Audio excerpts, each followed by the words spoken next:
In recent years, there have been some developments in the real estate world that have caused buyers and sellers to resort to more creative ways to finance their real estate transactions.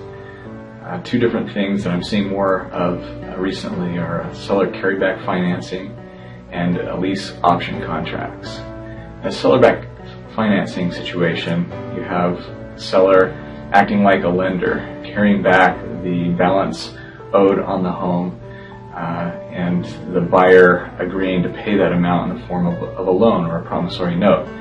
For the seller, it's important that that note be secured with the property and that he's not taking any undue chances. If he's acting like a lender, he should have documents to back up the transaction like a lender would.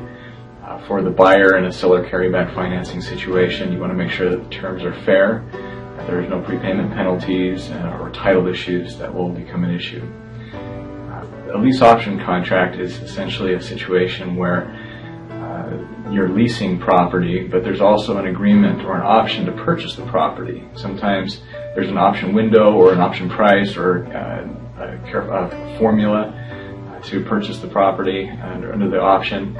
It's important to understand the statute of frauds. It's important to understand some of the equitable doctrines and rules of contract construction that apply to a lease option contract.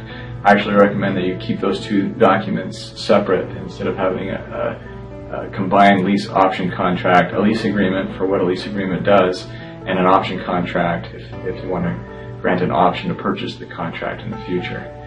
Those are becoming more and more common.